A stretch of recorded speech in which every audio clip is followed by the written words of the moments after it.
In our last episode, we did a walkthrough of the creation narrative as recorded in Genesis chapter 1. And from that creation narrative, we observed that God was in the beginning of creation, and He was the one who created the heavens and the earth. I shared my view on what I believe the light referred to when God said, "Let there be light." The light definitely did not refer to the sun. Neither was it referring to some other source of light or lights out there in space. Also, the light wasn't God calling order into chaos and disorder. But to know what that light actually refers to, go and listen to the previous episode here on AJ Sports with Ezekiel. We also looked at all the other creations God made till the sixth day of creation when God made man in his own image. In today's episode, we'll continue a walkthrough on the creation narrative from Genesis chapter 2. We would also be taking a look at what the creation narrative reveals about God as the origin of the universe and life. Welcome to AJ Sports with Ezekiel, the Unapologetics Bold Apologetics podcast. This is your space to grow in faith, defend what you believe, and respond to hard questions with wisdom and truth. Let's dive in, listen, and be edified. Some things to note about the creation narrative in Genesis chapter 2 is that it provides more details to God's creation on the third and sixth day. So we would observe some going back and forth of the creation narrative of how God created the Garden of Eden, how God made man from dust, how God created the woman, all that had already been talked about briefly in Genesis chapter 1. So let's begin. Genesis chapter 2, verses 1 to 25. And like before, I'll be reading from the New King James Version and I'll be giving comments as we proceed. Verses 1 to 3. The seventh day, God rests. Thus the heavens and the earth and all the host of them were finished. And on the seventh day, God ended his work which he had done. And he rested on the seventh day from all his work which he had done. Then God blessed the seventh day and sanctified it, because in it he rested from all his work which God had created and made. The Hebrew word for rested is Shabbat, and it means to cease or to desist. That means to bring an end to something or to stop something. So God rested not because he was tired from the huge work of creation that he had done, but rather because he was done with all the work of creation, as we see in verse 2. The rest here refers to God bringing an end to his work of creation, and not necessarily God taking a relaxed break from work before going on to some other work or responsibility. So it's just the same way in a court proceeding, a lawyer would say the defendant rests its case. The lawyer isn't saying this because he's trying to rest his briefcase on something, but rather because he's trying to bring an end to his argument, to his examination or cross-examination of witnesses in order to prove the innocence of the party he is representing. The creation narrative that God rested on the seventh day is actually part of my arguments on why I believe that God created the world in a literal 6 24-hour day period of time. Because if the writer did not mean that God actually created everything in 6 days, then why would he go ahead to mention that God rested on the seventh day? It doesn't add up. We would also see that there is something specifically tied to God resting on the seventh day. When you go to Exodus chapter 20 from verse 8, which says that remember to observe the Sabbath day by keeping it holy. You have 6 days each week for your ordinary work, but the seventh day is a Sabbath day of rest, dedicated to the Lord your God. On that day, no one in your household may do any work. This includes you, your sons and daughters, your male and female servants, your livestock, and any foreigner living among you. For in 6 days the Lord made the heavens, the earth, the sea, and everything in them. But on the seventh day he rested. This is why the Lord blessed the Sabbath day and set it apart as holy. So God ties one of his commands to him resting on the seventh day. And it also says that God blessed that particular day and set it aside as holy. And this is exactly what Genesis chapter 2 verse 3 says. It says, then God blessed the seventh day and sanctified it, because in it he rested. Sanctified it means made it holy. So if anyone is saying that the 6 days of God's creation do not refer to a 6 24-hour day period of time, then how do they explain God blessing and sanctifying a particular day of the week, which is the seventh day of the week, as holy? Or does that seventh day refer to thousands of years as well? Definitely not, because the seventh day is specific. And this is from what we know from the Jewish culture and how they keep the Sabbath every seventh day of every week. I will still be giving more arguments on why I believe God created the world in a 6 24-hour day period of time when we look at various questions and objections against the creation narrative as recorded in Genesis chapter 1 and 2 and God as the origin of the universe. Let's proceed. Verse 4 to 7. The creation of man. This is the history of the heavens and the earth, when they were created in the day that the Lord God made the earth and the heavens, before any plant of the field was in the earth, and before any herb of the field had grown. For the Lord God had not caused it to rain on the earth, and there was no mound to till the ground. But a mist went up from the earth and watered the whole face of the ground. And the Lord God formed man of the dust of the ground and breathed into his nostrils the breath of life, and man became a living being.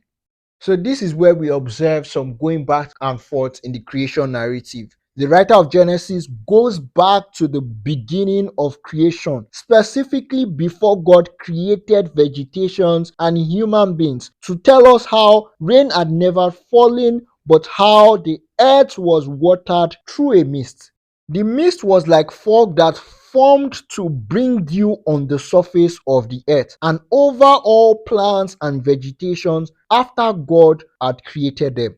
This reveals that the author of Genesis definitely knew the importance of rainfall and sunlight for the survival of plants and vegetations. And so he would not have recorded that God created the trees and vegetations on the third day and the sun on the fourth day if it did not actually happen the way it was revealed to him. It's also important to note that the author of Genesis knows about the importance of rainfall and the need for humans to cultivate the ground in order for trees and vegetations to grow and continue to survive.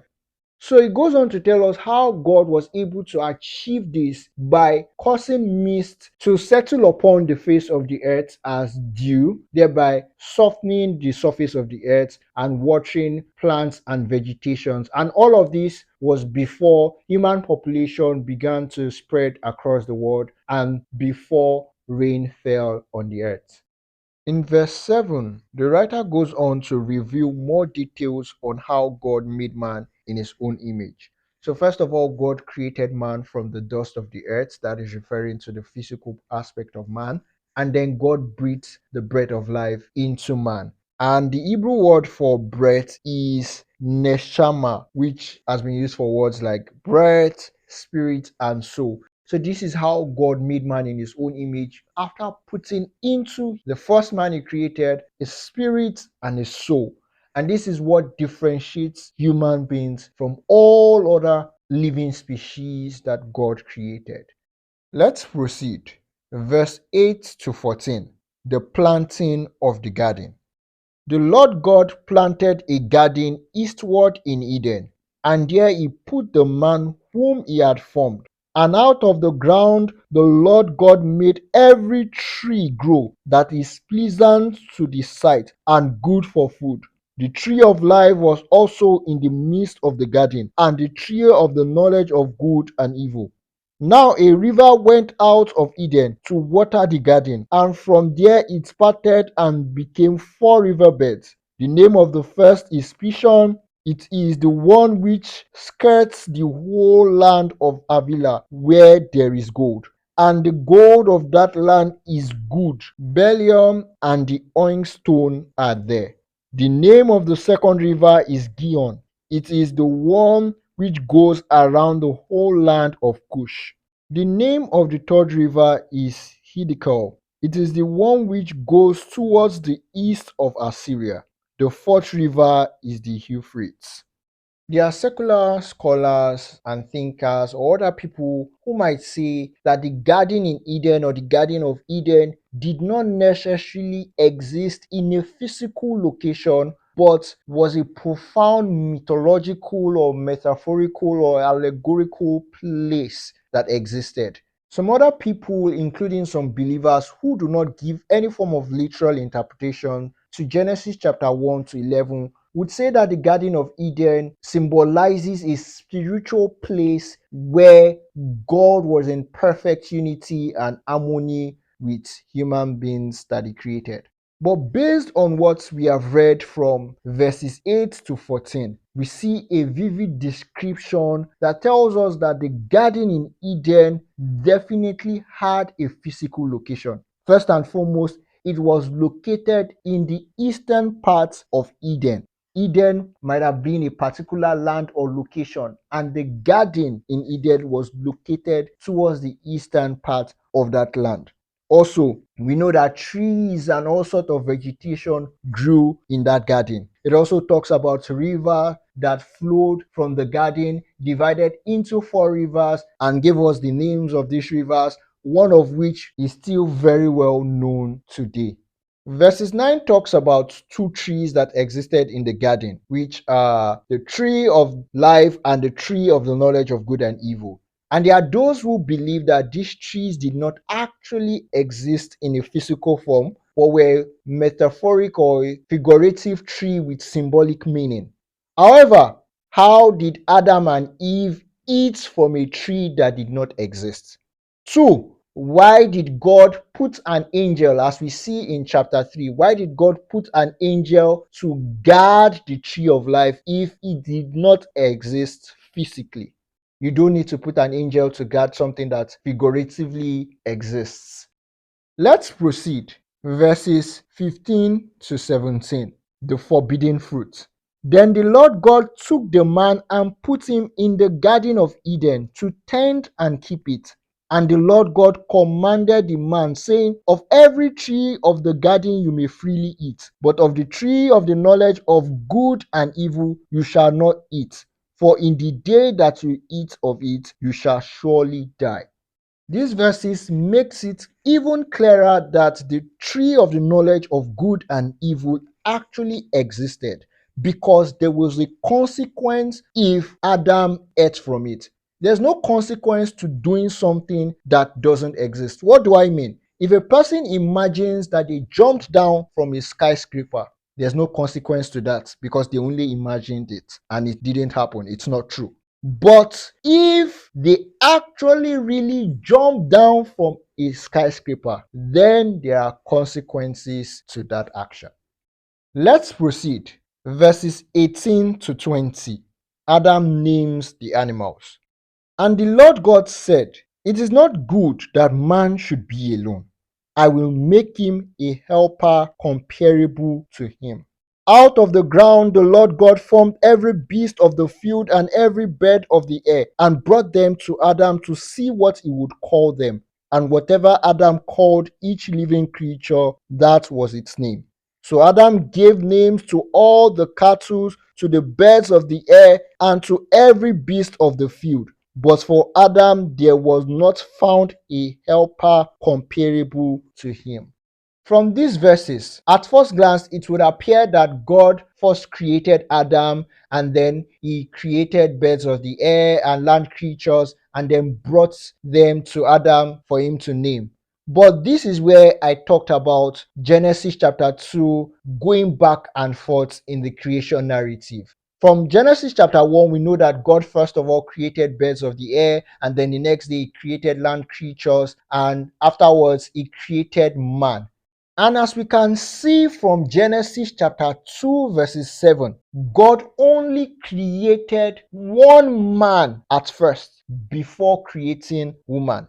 What does Genesis 2:7 says? It says, "And the Lord God formed man of the dust of the ground and breathed into his nostrils the breath of life, and man became a living being."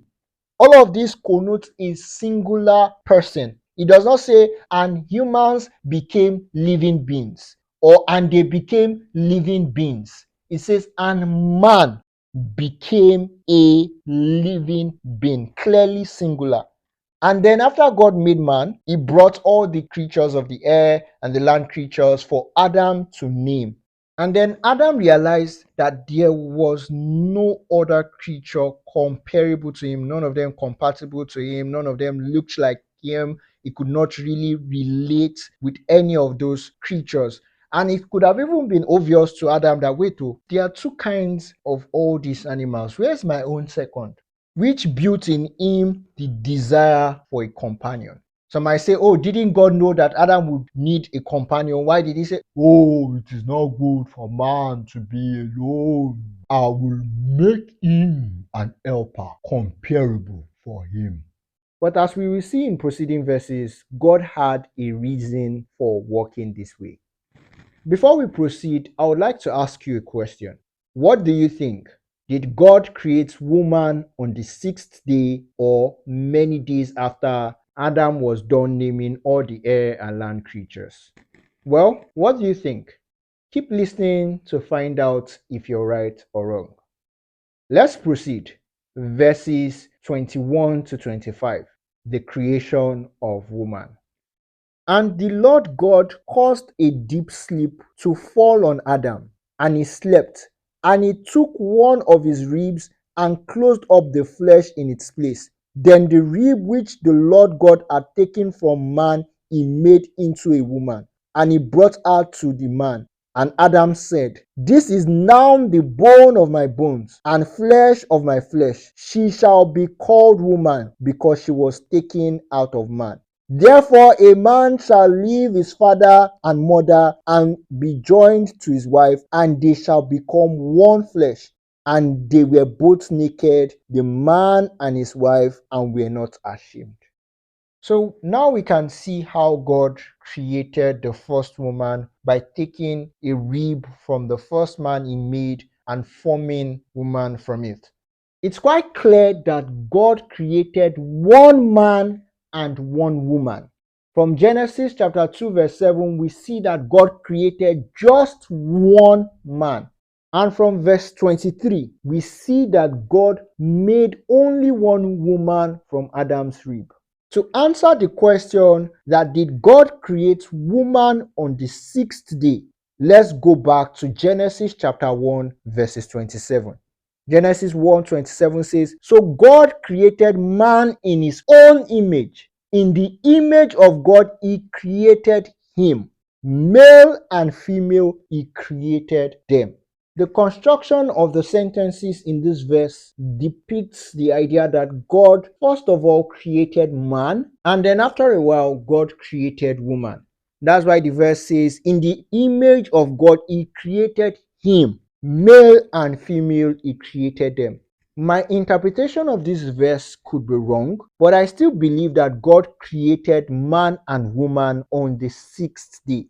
And it's even much clearer as we proceed to verse 28. Genesis chapter 1, verse 28. "Then God blessed them, and God said to them, 'Be fruitful, multiply, fill the earth, subdue it, have dominion over the fish of the sea, over the birds of the air, and over every living thing that moves on the ground.'" And then jumping over to Genesis chapter 2, verses 1 to 3, talks about how God rested on the seventh day because he was done with all that he had to create and make. So it's not like God created man and then man was alone for many days. And then all of a sudden God looked down and saw, wait, they are male and female of all other creatures. How did I forget to create the female version of man? It's not good. It's not good for man to be alone. And then God was like, let's check from all these land creatures which one will be suitable for Adam. No, we know that God had a reason for working this way because God always have a reason for doing the things that he does. And in reading Genesis chapter 2 from verse 18 to 25, we can see that God wanted to create a desire for a companion in Adam. And that's why immediately after God made woman, it was quite clear. Adam could see that, yes, this is exactly the companion that I've been looking for. This is the bone of my bone, the flesh of my flesh, and she shall be called woman because she was taken from man. And then it goes on to explain the mystery of a union in marriage. How a man leaves his father's and his mother's house and is joined to his wife, and they both shall be one flesh. God had a purpose for working the way he did, creating man and then later on that same day creating woman from man. Now let's go on to talk about what the creation narrative reveals about the character and nature of God. Romans chapter 1 verses 20 says that forever since the world was created, people have seen the earth and sky through everything God made. They can clearly see his invisible qualities, his eternal power and divine nature, so they have no excuse for not knowing God. Psalms 19 verses 1 and 2 says, the heavens proclaim the glory of God. The skies display his craftsmanship. Day after day, they continue to speak. Night after night, they make him known. So God's creation reveals more about his character and his nature. Beyond creation, revealing that God is timeless, spaceless, immaterial, enormously powerful, and a personal creator, the creation narrative goes ahead to also confirm that God was in the beginning. And even though the creation narrative in Genesis chapter 1 and 2 doesn't tell us how God created the universe, we can conclude that the same God who created the heavens and the earth also created the universe. From the creation narrative, we can also tell that God created in order and with purpose in mind. God did not just create by leaving things to random chance and spontaneous necessity. And this is evident in how God created in days, creating a structure to his creation and creating a time frame for man. An all powerful God could have created every single thing in a single day, in a single hour, in a single minute, or in a split second. But he chose to create in 6 days, thereby establishing order and purpose to his creation. God knew that the peak of his creation would be mankind, but he chose to go through a process, creating day by day and establishing a framework of time for mankind. We see how God puts structures in place when he says that the sun is to rule the day and the moon to rule the night, and how he says that the sun and the moon are for signs and seasons. The creation narrative also reveals that God cares for the things he created and was fully involved in the creation process. God names some of the things he created, like day, night, like earth, like the firmament. God also goes ahead to allow man, the peak of his creation, to also name the various air and land creatures he made. Another way that we see that God cares for the things that he created is how God provided food for all the animals and human beings that he had created. And guess what? God created all of these foods, trees, vegetations before he created any living animal or before he created human being. And we also see how God blessed every living creature that he had made, saying, be fruitful, multiply, and fill the earth. And to human beings, he also told to have dominion over everything he had made. The creation narrative also reveals some of God's plans and intentions for humanity. One of God's plans was for humans to know God, to have a relationship with God. And we see this clearly in how God communicated with the first man, telling him what to do and what not to do that would be beneficial for his existence. Another plan and intention God had for humanity is for humans to have a good, helpful relationship with one another, a good companionship. And we see this in how God created man. And after He created man, He created woman. There is more that we can know about this God who created everything that exists. And we'll get to learn more about Him as we keep listening to new episodes here on AJ Sports with Ezekiel. But in our next episode, we are going to look at the origin of the origin. That is talking about the person of Jesus Christ, His birth, the prophecies surrounding His birth, and other relevant things about the person of Jesus Christ. The Christian Bible in Colossians chapter 1 verses 15 says that Jesus is the visible image of the invisible God. So if we are going to learn more about the God who created the heavens and the earth according to the Bible, what better place to start than from what we can see about the person of Jesus Christ? Thank you so much for listening to the end of this episode on the creation narrative as recorded in Genesis chapter 1 and 2. I really hope that you have been blessed and you have learned from these episodes. Remember to like this podcast episode depending on the platform you're listening on. Don't also forget to rate this podcast as well. Remember to share this episode and all the previous episodes with your friends and family on your status. Let people who are asking questions find answers in the episodes that I have released here on AJ Sports with Ezekiel. Thank you once again. I'll see you in the next episode.